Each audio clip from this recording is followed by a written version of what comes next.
Qu'en est-il des relations entre Emmanuel Macron et Elisabeth Borne? Lors d'un déplacement en Alsace fin avril 2023, le président de la République a renouvelé sa confiance à sa première ministre.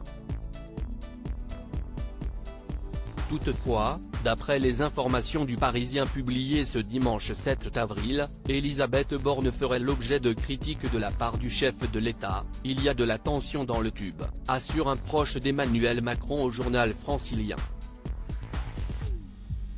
Une remarque confirmée par un ami du président qui confie que ce dernier, énervé contre elle, aurait tendance à s'en plaindre en coulisses. Là où on aimerait de la complicité, on découvre de la complexité, selon une autre source.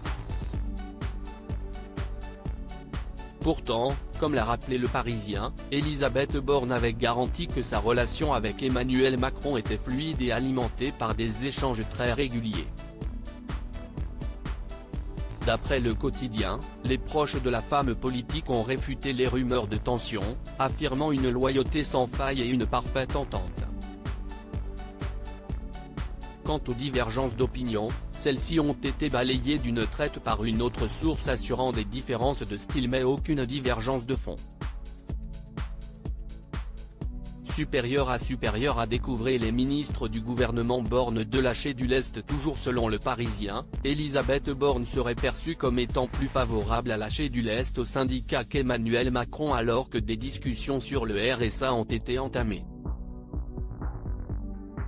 Le 26 avril dernier, la chef du gouvernement présentait sa feuille de route relative au travail et à l'emploi à la sortie du Conseil des ministres.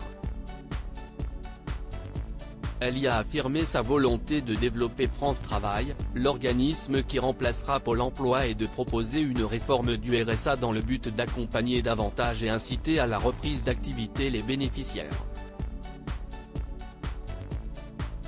Ces déclarations font suite au projet de loi plein emploi, une promesse de campagne d'Emmanuel Macron, qui sera mis à l'ordre du jour du Parlement dès le début du mois de juin.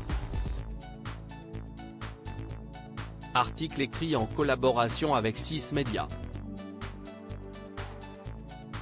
Crédit photo, Stéphanie Lecoq-Poul.